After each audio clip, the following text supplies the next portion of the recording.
Hello दोस्तों, are के lunch point में एक बार फिर से आपका बहुत बहुत स्वागत है। मेरा नाम है राहुल राज। ठीक है, तो आज की आपकी वीडियो दोबारा से वही है मैथ्स की। ठीक है, जो कि हर एक एग्जाम के लिए इंपॉर्टेंट होता है। हर बार मैं आपको इसलिए बताता हूँ ताकि आपके दिमाग में रहे कि मैथ कितना इंपॉर्टेंट है। ठीक है, कोई से भी कॉम्पिटेटिव एग्जाम हो, हर एक में मैथ पूछे ही जाते हैं। ठीक है, तो जो पिछली वीडियो थी जिसमें मैंने कि आपको एलसीएम और एचसीएफ करवाया था, लेक्चर सेकंड उसी का लेकर आया हूँ।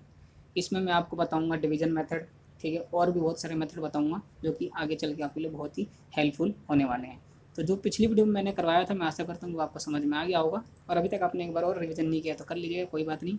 आज की इस वीडियो में मैं आपको डिवीजन मेथड और फ्रैक्शन वैक्शन मेथड कैसे सॉल्व करते हैं, एलसीएम एचसीएफ कैसे निकालते हैं, अगर कोई फ्रैक्शन में आ जाए तो उन सभी के ऊपर बात करूँगा और आपको सिखाऊंगा। तो चलिए आज की वीडियो बिना किसी देर के स्टार्ट करते हैं। तो सबसे पहले एक रिवीजन कर लेते हैं थोड़ा सा। मैंने आपको बताया था एलसीएम और एचसीएफ कैसे निकालते हैं, तो अब आप मुझे 45 और 40 का एलसीएम और एचसीएफ निकाल के बताएं। ये थोड़ा सा रिवीजन कर लेते हैं ताकि जो पिछला था वो भूले ना, वो भी याद रहे। तो एलसीएम और एचसीएफ कैसे निकालेंगे?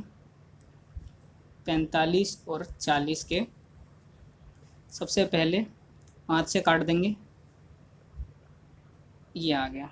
तो हमारा एचसीएफ तो यहीं से निकल गया, जो कॉमन भी है और हाईएस्ट भी है। ठीक है, कॉमन भी है और हाईएस्ट भी है। अब इससे ऊपर का कोई भी, इससे कोई भी बड़ी संख्या है ऐसी नहीं है जो इन दोनों में कॉमन भी हो और हाईएस्ट भी हो। ठीक है, ये एक लौता है जो कि इन दोनों में कॉमन भी है और हाईएस्ट भी है। ठीक है, इसके बाद अब बात करेंगे एलसीएम की, तो इसको करेंगे 5 × 9 × 8, 9 × 8 = 72 और 5, तो ये हो जाएगा आपका 360। तो यहाँ पर एलसीएम आ गया 360 और एचसीएफ आ गया 5। ठीक है, ये जो 360 है ये सबसे छोटी संख्या है जो इन दोनों संख्याओं से डिविजिबल। अब इससे कोई छोटी संख्या नहीं हो सकती जो इन दोनों से डिविजिबल है। ठीक है, हाईएस्ट हमने यहाँ पर निकालना नहीं है, तभी तो एलसीएम निकाला है, लिस्ट निकाला है। यहाँ पर हमने हाईएस्ट निकाला है, हाईएस्ट कॉमन फैक्टर। ठीक है, इससे और कोई बड़ी संख्या नहीं होगी जो इन दोनों में कॉमन भी हो और इसको डिवाइड कर सके। ठीक है, तो यहाँ पर हमने रिवीजन करा। तो अब मैं आगे चलता हूँ। तो क्या इससे हम ये कह सकते हैं कि जो एलसीएम है वह छोटी से छोटी संख्या है जो दी गई संख्याओं से डिविजिबल हो जाए। ठीक है, जो एलसीएम हमारी निकली वहाँ पर 360, वो सबसे छोटी संख्या है जो दी गई संख्याओं से, यानी कि 45 और 40 से डिविजिबल है। इससे और कोई छोटी संख्या नहीं हो सकती जो इन दोनों से डिविजिबल हो जाए।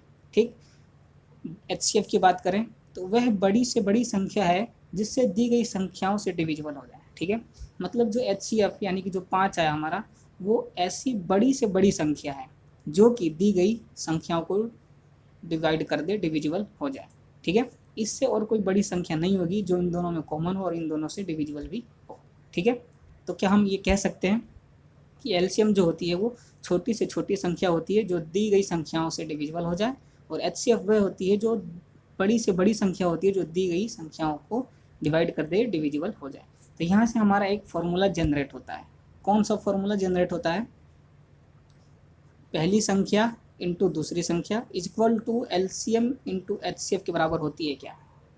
जो हमारी दो संख्याएं दी थी पीछे मैंने एग्जाम्पल में 40 और 45, जो उसका एलसीएम हमारा आया 360 और एचसीएफ आया 5, क्या ये दोनों इक्वल हैं क्या? जी बिल्कुल, दोनों इक्वल हैं।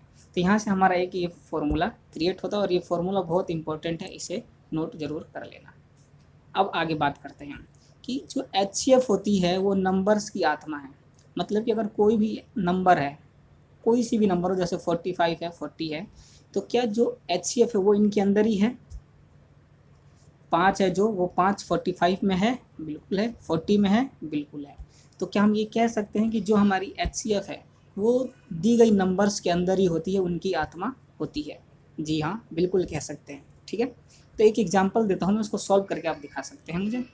दो संख्या का अनुपात दे रखा है मैंने 4:3 और एचसीएफ है 6, तो दोनों संख्या बता सकते हैं? 4:3 है और एचसीएफ है 6, तो पहली संख्या क्या होगी और दूसरी संख्या क्या होगी, बताओ। जब मैंने कहा कि जो नंबर, कोई सी भी नंबर हो, HCF उनकी आत्मा उनके अंदर ही है, तो हम कैसे निकालेंगे? पहली संख्या का HCF से गुणा कर देंगे यानी कि 6 चौक 24, और दूसरी संख्या का HCF से गुणा कर देंगे यानी कि 18। तो ये हमारी संख्याएं निकल गई। पहली संख्या है 24 और दूसरी संख्या है 18। कहोगे जी हाँ गुरुजी, ये तो बात हो गई, आपने हिसाब किताब यहाँ पे कर दिया, HCF से गुणा करके हमारी संख्या यहाँ पर निकल गई। ठीक है, तो क्या हम ये कह सकते हैं कि यदि संख्याओं का रेशियो दिया हो तो HCF से गुणा करके संख्या निकल जाती है? बिल्कुल कह सकते हैं। हमने पीछे यही तो किया कि संख्या की रेशियो दी गई हो और HCF दे रखा हो तो HCF से रेशियो में गुणा करके हम संख्याएं निकाल सकते हैं, जो कि पीछे हमने ये करा, 24 और 18 निकाला। ठीक है, एग्जाम्पल तरीके से सॉल्व कराता हूँ। जैसे दो संख्याओं का रेशियो दे रखा है A और B, HCF है इनका H, और हमें LCM निकालना है। अब LCM की बात कर रहा हूँ मैं, संख्या तो पीछे निकाली कैसे वो हमने आपको बताया, बात कर रहा हूँ LCM की। तो कैसे निकालेंगे? ये है रेशियो, ठीक है, HCF इंटू LCM मैंने फॉर्मूला लिखवाया था, फॉर्मूला मैंने पीछे लिखवाया था। ठीक है, अब मैंने कहा था कि जो HCF होता है वो नंबर के अंदर ही होता है, उसकी आत्मा होती है। ठीक है, तो क्या ये A है जो संख्या, इसके अंदर भी HCF होगा? कहोगे बिल्कुल होगा। जो दूसरी संख्या है इसके अंदर भी HCF होगा? कहोगे बिल्कुल होगा। और यहाँ पर HCF छोटा h दे रखा है ये, और हमने LCM निकालना है इसलिए मैंने LCM को LCM लिख दिया। तो अब यहाँ से देख सकते हो एक h से एक h कट गया और हमारा LCM निकलने का जो फॉर्मूला बना वो क्या बना? HAB। ठीक है, ये एक फॉर्मूला छोटा सा और यहाँ पर क्रिएट हो गया LCM निकालने के लिए, कि हमें किसी नंबर्स की अगर रेशियो दे रखी हो और HCF दे रखा हो तो हमें LCM निकालने के लिए संख्या निकालने की ज़रूरत नहीं है। ठीक है, जैसे हमने पीछे संख्या निकाली थी उस तरीके से संख्या निकालने की ज़रूरत नहीं है। अगर हमारे पास रेशियो है और HCF है तो सीधा हम रेशियो को HCF से गुणा करके LCM निकाल सकते हैं। ठीक है, तो ये फार्मूला ज़रूर नोट करना, आगे आपको बहुत ही काम आने वाला है। ठीक है, तो हम यहाँ पर बात करते हैं, जैसे कि मैं एक एग्जांपल लेता हूँ यहाँ पर और उसे सॉल्व करके दिखाता हूँ जिससे और अच्छे से समझ में आए। मैंने कहा दो संख्याओं का रेशियो, ठीक है, तो दो संख्या लेता हूँ मैं, जैसे पीछे लिया था 45 और 40 लिया था।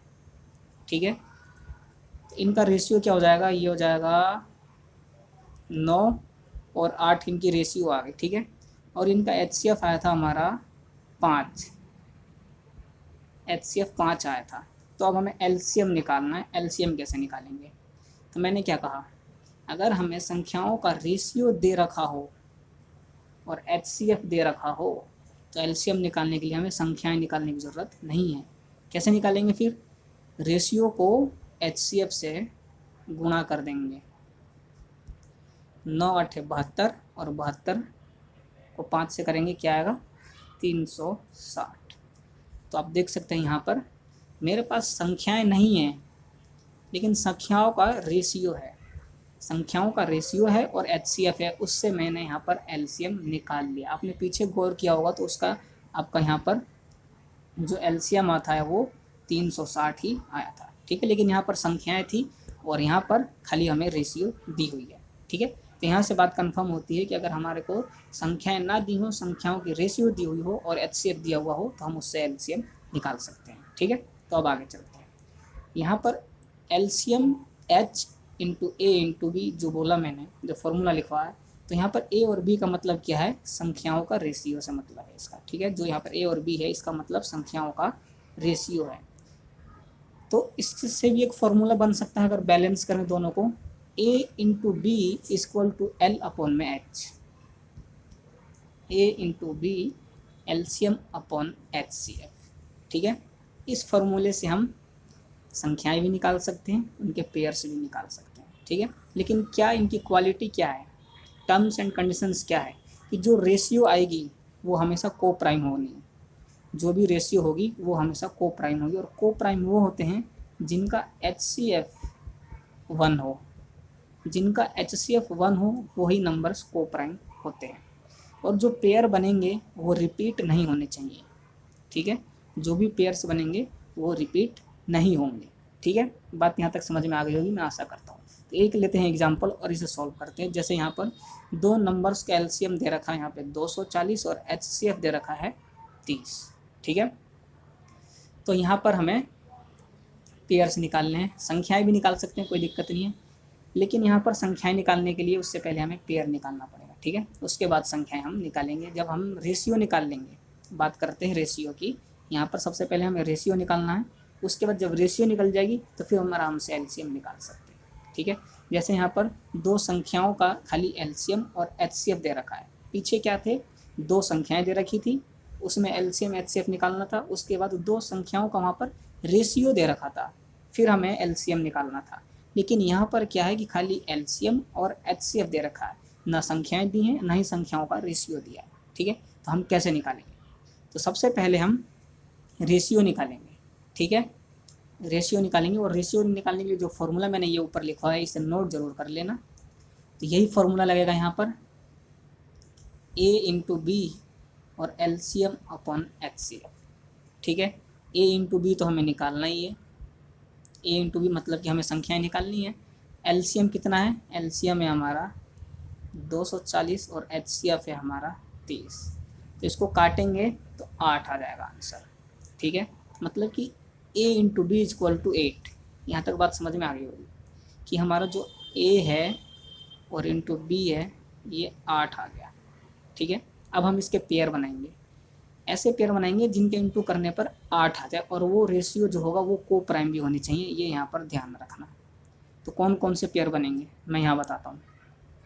एक तो बनेगा 1 इंटू 8 जिससे कि 8 आएगा, और दूसरा बनेगा 2 इंटू 4 जिससे 8 बनेगा। इसके अलावा और कोई है, इसके अलावा और कोई भी नहीं है। तो अब ये जो दो पेयर बन गई, हमें इनमें से वो देखना है जो को प्राइम है, मतलब कि जिनका एचसीएफ 1 है, तो वो केवल एक ही है। ये जो दूसरा है ये को प्राइम नहीं है। ठीक है, को प्राइम क्यों नहीं है वो आप जानते हैं। ठीक है, तो यहाँ पर केवल एक ही हमारा पेयर बना 1 और 8 का। ठीक है, 1 और 8 का। तो इससे क्या पता लगता है हमें कि हमारी जो रेशियो है नंबर्स की वो आ गई 1 और 8। 1 और 8 हमारी रेशियो आ गई। तो इससे जो हमारी संख्याएं निकलेंगी वो कौन सी होंगी, पहली संख्या को कैसे निकालेंगे, एचसीएफ दे रखा है, एचसीएफ से गुणा कर दो। तो जो हमारी पहली संख्या होगी वो हो जाएगी 30, और जो हमारी दूसरी संख्या हो जाएगी वो हो जाएगी 240। बात समझ में आई, 30 और 240। पहली संख्या कौन सी हुई, हमारी 30 हुई। 30 कैसे आया, जब मैंने कहा था कि कोई सी भी संख्या हो उसका एचसीएफ उसके अंदर ही होता है। पीछे करके भी देखा, मैं आशा करता हूँ समझ में आ गया होगा। जब हमने रेशियो निकाल ली तो संख्या निकालने के लिए क्या करना है, इसको एचसीएफ से गुणा कर देना है। पहली संख्या की रेशियो 1 है, इसको एचसीएफ से गुणा करेंगे तो संख्या निकलेगी 30। दूसरी रेशियो 8 है, उसको 30 से गुणा करेंगे तो उसकी निकलेगी 240। तो पहली संख्या हमारे यहाँ पर 30 और दूसरी संख्या है 240। मैं आशा करता हूँ यहाँ पर समझ में आया होगा। तो चलो एक एग्जाम्पल और लेते हैं और अच्छे से समझने की कोशिश करते हैं। ठीक है, दो संख्याओं का एलसीएम दे रखा है और एचसीएफ दे रखा है, हमें दोनों संख्याएं निकालनी है। ठीक है, तो संख्याएं निकालने के लिए सबसे पहले हमें उनका रेशियो निकालना पड़ेगा। ठीक है, क्योंकि रेशियो होगी तो ही हम निकाल सकते हैं, क्योंकि एचसीएफ दे रखा है। ठीक है, तो कैसे करेंगे, वही फॉर्मूला लगेगा, ए इंटू बी एलसीएम अपॉन में एचसीएफ। ठीक है, ए इंटू बी तो हमें निकालना ही है। एलसीएम हो जाएगा हमारा 350 और 70, यानी कि इसे काटेंगे तो हमारा आया 5। अब 5 के हमें क्या करने हैं, पेयर बनाने हैं। तो 5 का पेयर कैसे बनेगा, 1 और 5 ही बनेगा, और तो कोई पेयर बनेगा ही नहीं। तो ये को प्राइम भी है क्योंकि इसका एचसीएफ ही 1 है। ठीक है, तो यही पेयर है, यही हमारी फिर रेशियो भी हो जाएगी। ये रेशियो हो गई तो हमारी संख्या आराम से निकल जाएंगी। पहली संख्या है 70 और दूसरी संख्या हो जाएगी हमारी 350।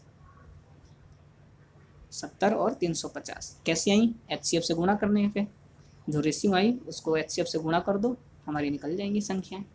ठीक है, तो ये दूसरा एग्जाम्पल। मैं आशा करता हूँ कि अब इससे आपको समझ में आ गया होगा कि हमें केवल एलसीएम और एचसीएफ दे रखा हो तो हम नंबर्स कैसे निकाल सकते हैं, उनका रेशियो कैसे निकालना है, ये यहाँ पर समझ में आ गया होगा।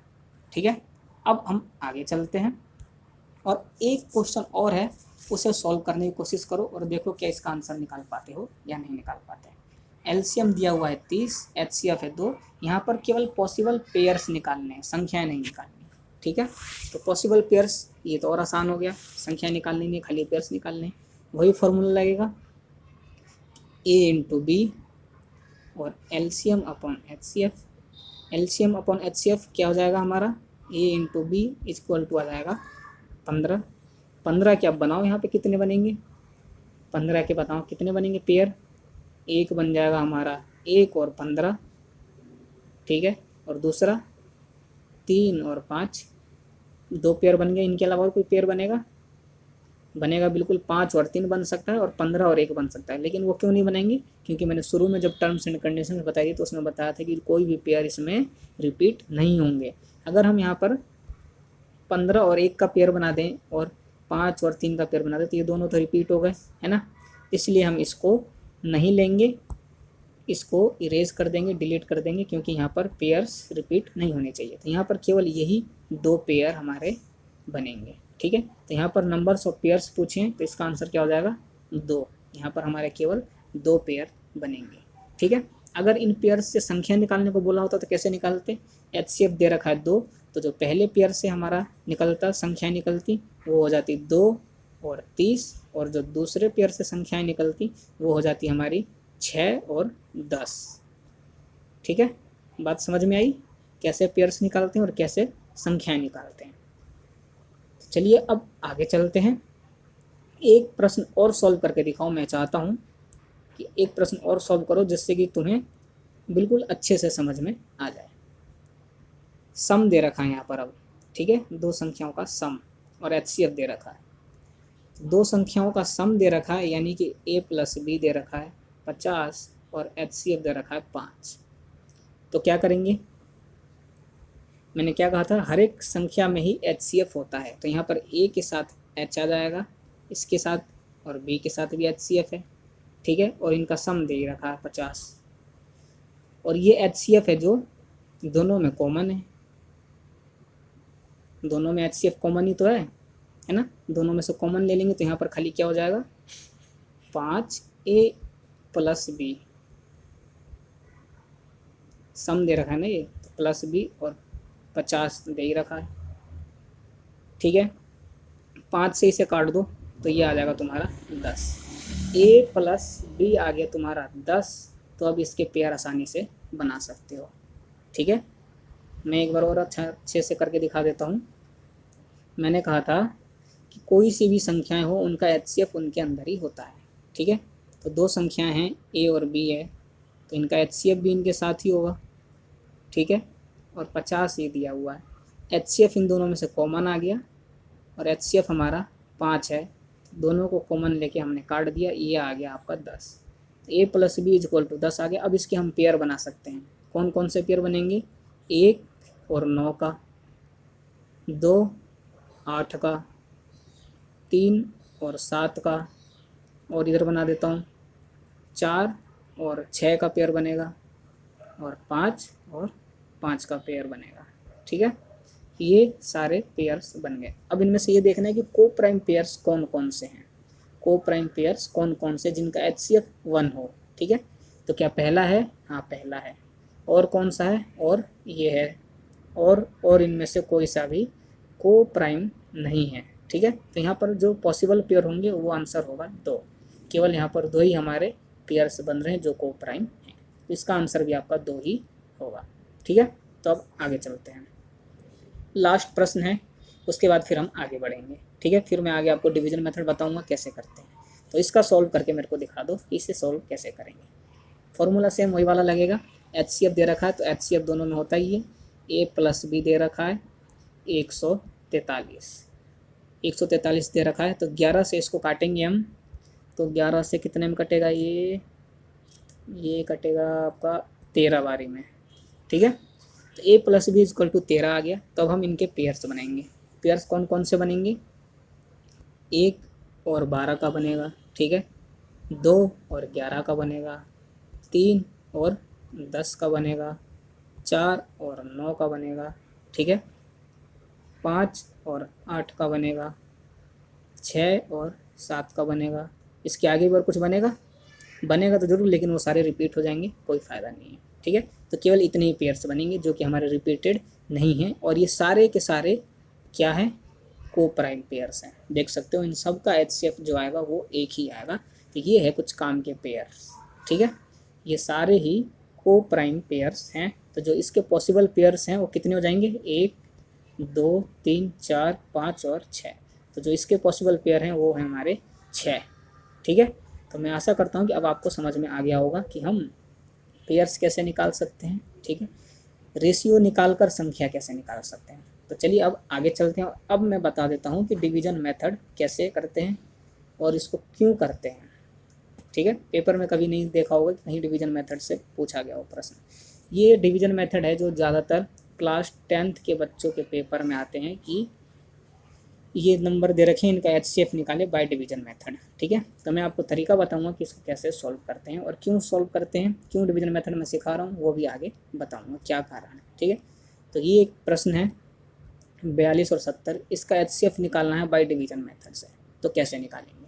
ठीक है, तो सबसे पहले हम स्टार्ट ऐसे करते हैं कि जो इसमें छोटी संख्या होती है उससे बड़ी संख्या को डिवाइड करते हैं। छोटी संख्या से बड़ी संख्या को डिवाइड करते हैं। जैसे हम 42 को 70 को 42 से डिवाइड करेंगे। ठीक है, तो ये एक बारी में जाएगा 42 और माइनस करेंगे, आ जाएगा हमारा 28। ठीक है, अब क्या करें, तो अब 42 को डिवाइड करेंगे। ठीक है, पहले वाले भाजक को आगे लिखेंगे और फिर उसको जो भी रिमाइंडर बचा उससे डिवाइड करेंगे। ठीक है, फिर ये एक बारी में जाएगा। अब बचा हमारा यहाँ पर 14, तो अब यहाँ पर आगे पीछे वाले भाजक को डिवाइड कर देंगे 28। ये हमारा पूरा कट गया 28 और रिमाइंडर आ गया 0। रिमाइंडर जब 0 आ जाए तो लास्ट बार जिससे डिवाइड करने पे रिमाइंडर 0 आया है वही हमारा HCF कहलाता है। लास्ट बार जिससे डिवाइड करने पर रिमाइंडर 0 आ जाए वही हमारा HCF होता है। जैसे यहाँ पर लास्ट बार हमने 14 से डिवाइड करा और रिमाइंडर हमारा 0 आ गया, तो हमारा HCF 14 होगा। क्या होगा, 14 होगा। एक बार फिर समझा देता हूँ। छोटी संख्या से बड़ी संख्या में डिवाइड करेंगे और जो रिमाइंडर आएगा, जो रिमाइंडर जैसे यहाँ पर 28 आया, तो अब क्या करें, दोबारा 28 को इससे डिवाइड करें, नहीं, जो पहला वाला भाजक था, जो पहला वाला डिवाइजर था उससे डिवाइड करेंगे। फिर उसको आगे ले जाके यहाँ पर भाज्य बना देंगे। क्या बना देंगे, भाज्य, डिविडेंड बना देंगे। इसको क्या कहते हैं, इसको डिवाइजर कहते हैं। ठीक है, बीच वाले को क्या कहते हैं, डिविडेंड यानी कि भाज्य, और इसको कहते हैं भाग्यफल यानी कि क्वोशिएंट कहते हैं, और जो लास्ट में बचता है उसको रिमाइंडर यानी कि शेषफल कहते हैं।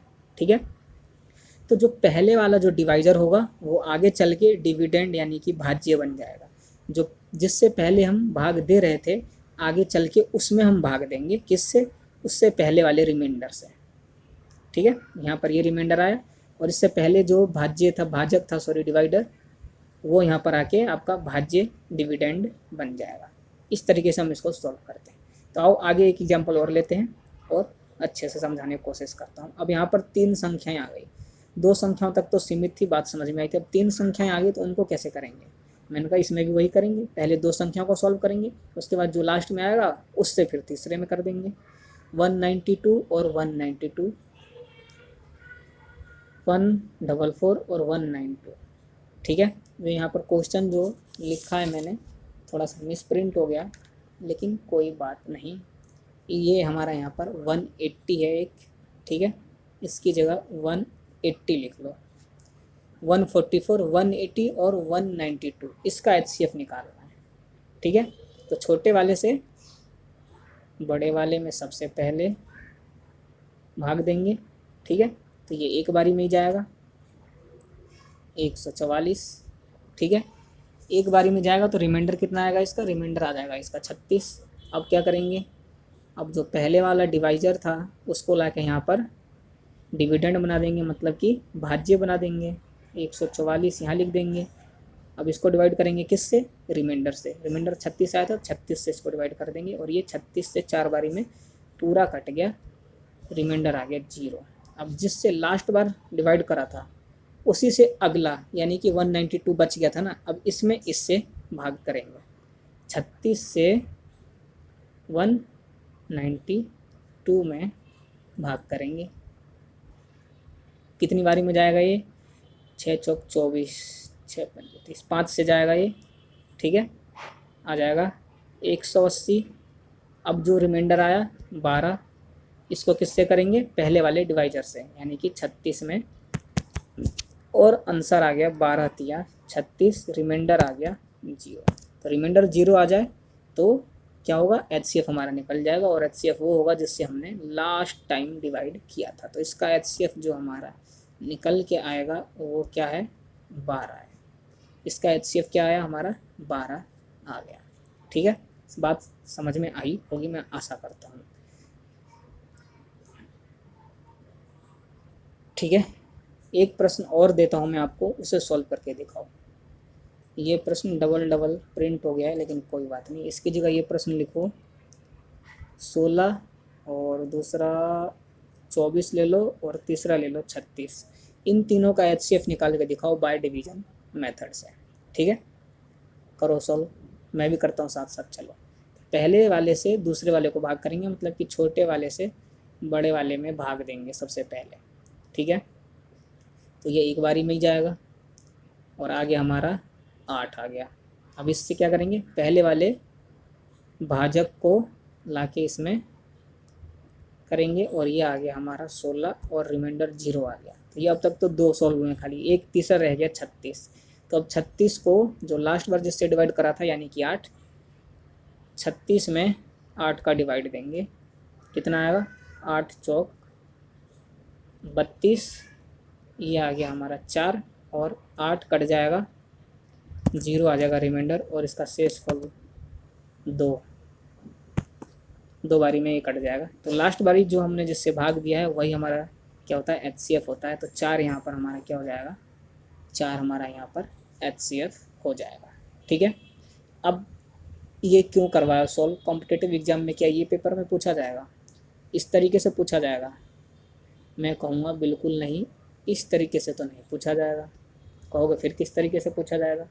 तो लो देखो, पेपर में कुछ इस तरीके से पूछा जाएगा।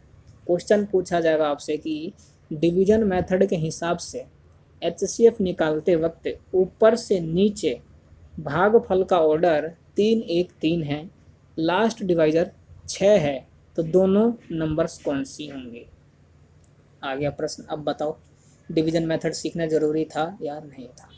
तो डिवीजन मेथड इसीलिए मैंने बताया कि पेपर में आपको सीधा डिवीजन मेथड से HCF निकालने को नहीं बोलेगा।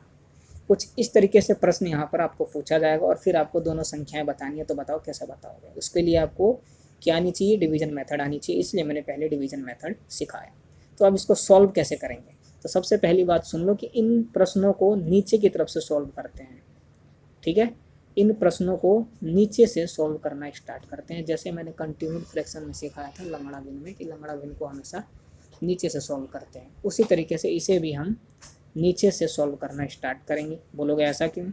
तो लो प्रश्न ही पढ़ लो क्या है। HCF निकालते वक्त ऊपर से नीचे की ओर जो भागफल है वो ये है।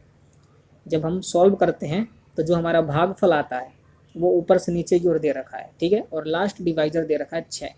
लास्ट डिवाइजर मतलब कि HCF दे रखा है 6। ठीक है, जिससे हम लास्ट बार डिवाइड करते हैं और रिमाइंडर 0 आ जाए, वही तो हमारा HCF होता है। ठीक है, तो यहाँ पर मतलब कि HCF 6 दे रखा है। ठीक है, तो हम लास्ट में डिवाइड हमने 6 से करा होगा। ठीक है, और इसमें लास्ट का जो हमारा भागफल दे रखा है वो 3 दे रखा है, और इससे रिमाइंडर 0 आ गया होगा हमारा। तो सीधी सी बात है 18 होगा ये, और हमने इसमें 18 ही माइनस करा होगा तभी 0 आया। ठीक है, अब ये जो 18 हमने यहाँ पर लिखा है, इससे पहले ये किसी का डिवाइजर होगा।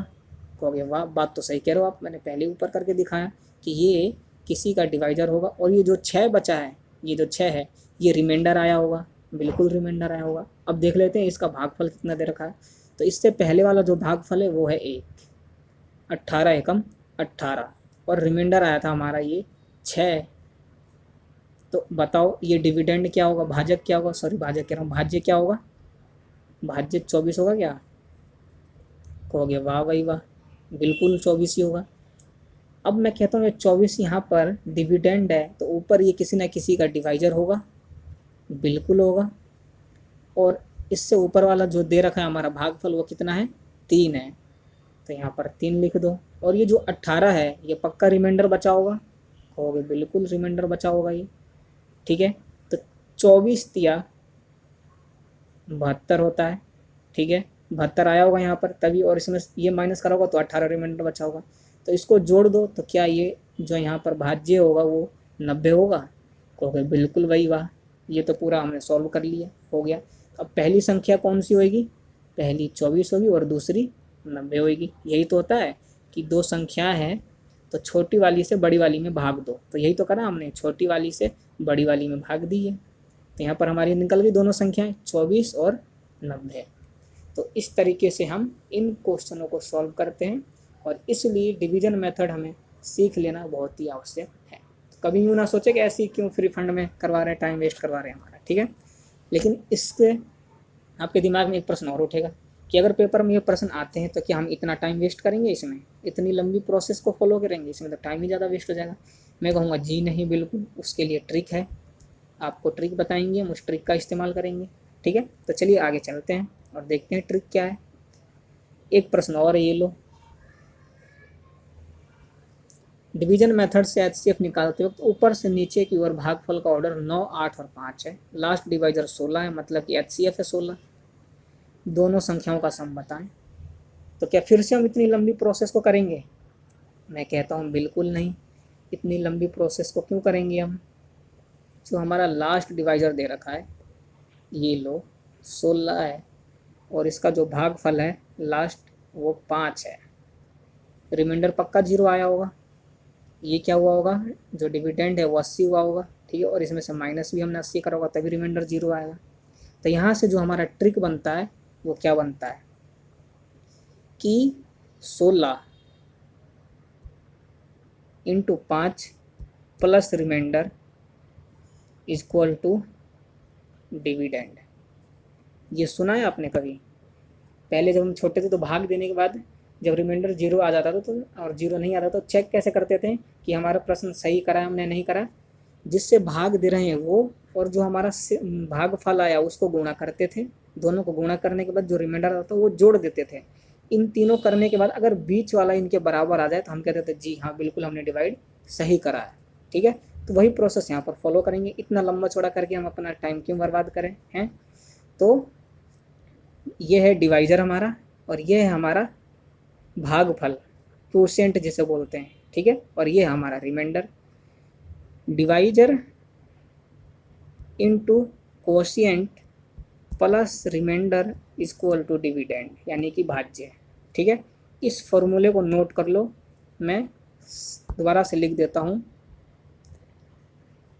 Divisor into quotient plus remainder is equal to dividend, मतलब कि ये है भाजक गुणा भागफल प्लस शेषफल इज इक्वल टू भाज्य। इस फॉर्मूले का इस्तेमाल करेंगे और हम अपना टाइम वेस्ट होने से बचाएंगे, ठीक है। तो अब इसको हम सॉल्व कैसे करेंगे आओ देख लेते हैं। इस फॉर्मूले को लिख जरूर लेना। तो जो अंतिम दे रखा है 16, ठीक है, 16 इंटू क्या है यहाँ पर भागफल 5 और रिमाइंडर कितना बचा होगा 0 बचा होगा, तो इससे हमारा क्या आया 80 आ गया, ये सबसे नीचे वाला है। अब इसके बाद क्या करेंगे, अब हमारा ये भाजक बन जाएगा, ऊपर जाके ये तो भाजक बनता है, ये लो 80, और इसके बाद जो हमारा शेष फल है वो है 8 और रिमाइंडर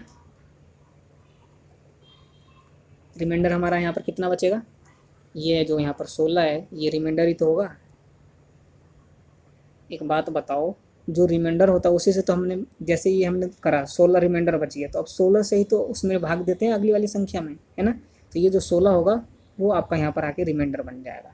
इसका जो टोटल होगा वो कितना हो जाएगा 80 इंटू 8 640 और 16 हो जाएगा 656। इसके बाद जो अगला होगा वो क्या हो जाएगा, 656 इंटू जो पहला है भागफल 9 और प्लस रिमाइंडर ये 80 आकर यहाँ पर रिमाइंडर बन जाएगा। और ये कितना आ जाएगा, ये आ जाएगा आपका 5984। ये यहाँ पर आपका पूरा मामला हो गया सॉल्व। तो जो पहली संख्या है वो छोटी वाली होगी और जो दूसरी संख्या है वो बड़ी वाली होगी। तो पहली संख्या आपकी है 656 और दूसरी संख्या है 5984। इस तरीके से इस ट्रिक से इस क्वेश्चन को हम सॉल्व करेंगे। ठीक है, तो मैं आशा करता हूँ कि समझ में आ गया होगा। ये फॉर्मूला ज़रूर नोट कर लेना, भाजक इंटू भागफल प्लस शेषफल इक्वल टू भाज्य। इस ट्रिक से ही प्रश्नों को सॉल्व कर सकते हैं पेपर में, जिससे कि हमारा टाइम बचेगा।